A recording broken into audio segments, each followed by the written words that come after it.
I mean, look, they're big and strong, and Zion is a force. So we got, when shots go up, we need multiple guys boxing them out. We need guys in there getting ready to take charges when he's driving.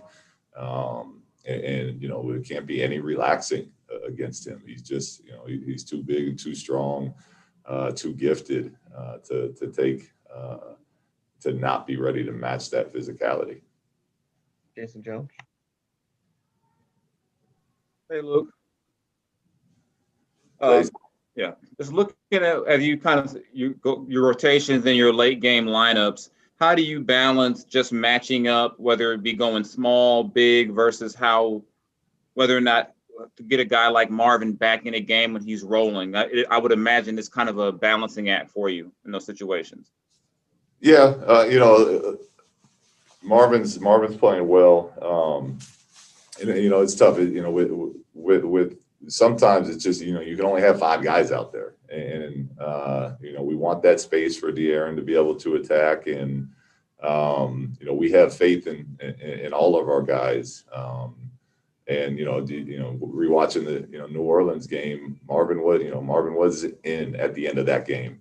So part of it is matchups, part of it's who's having a good game, and part of it is what unit we feel like is going to be able to execute on both ends of the floor down the stretch and get stops and execute offensive sets. So there's a little bit of all that goes into those decisions, Jason.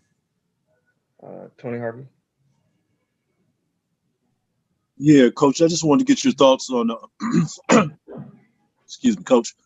Just want to get your thoughts on Ingram and how he has progressed over the years. And, you spent a little time in L.A., what type of player he is and what you got to do to control him as well. Yeah, we can't let him find his rhythm. He's a great player. He's an unbelievable worker.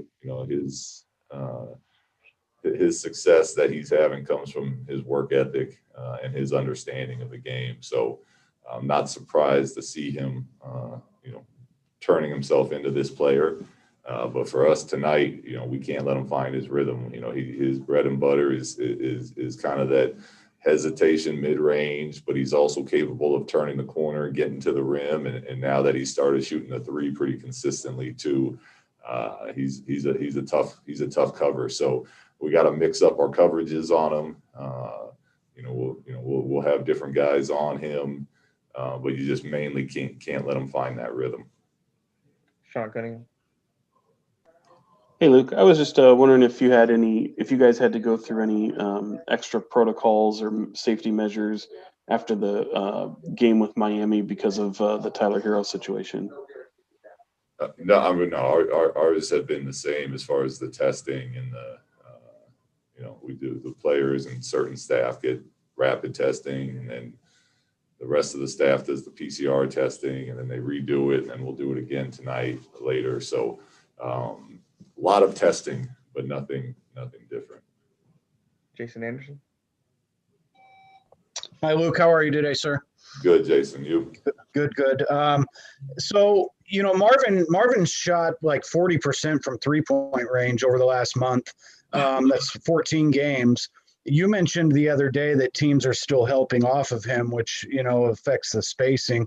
How long, is that starting to change? And if not, how long does it take for a guy to establish enough of a reputation that, guys will stay out and guard him out there? Yeah, I mean, it's different, right? I've told Marvin, if they're not going to guard you out there, I want you to get your feet set, and especially in those corners, you let that thing fly. If there's a swing available, we always want to look to make those. But if that means you shoot 6, 7, 8 threes in a game, we want you that confident, that comfortable. And again, I always talk about work and building habits. He's putting that time in right now. He's getting his extra reps up from behind the 3-point line and practicing. So, it's good to see. So when other teams will start guarding him differently, I have no idea. But yeah, we're encouraged by the way he's shooting the ball. G-Man. Coach, you've been a couple of times in these games on this trip where calls have not gone your way. and I have sensed that the frustration factor has been pushing the limit a couple of different times. How difficult is it to keep control when those calls aren't going your way? Well, look, it's an emotional game, and sometimes it's my job as the head coach to let it be known how I feel the game is going.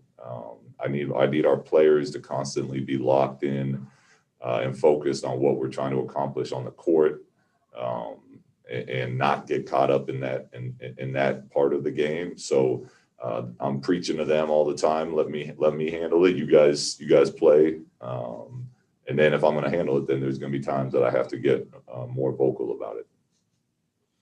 Jason Jones. Yeah, Luke, in dealing with these more physical teams and wanting your guys to use their quickness and athleticism to combat that, how do you work on that and emphasize it when you guys don't really have the practice time that you normally would in shoot-arounds over the course of a year? Yeah, we show a lot of film. There's clips of De'Aaron coming in and snatching rebounds from, again, what we call sandwich rebounding, coming in from the perimeter and double teaming bigs. We show what it looks like when we have 5 guys in the paint hitting and boxing out, and what it looks like when we're kind of standing around and watching the ball. So, with where we're at this season, that's kind of the teaching that we're able to get in the most. So we just keep hammering it home.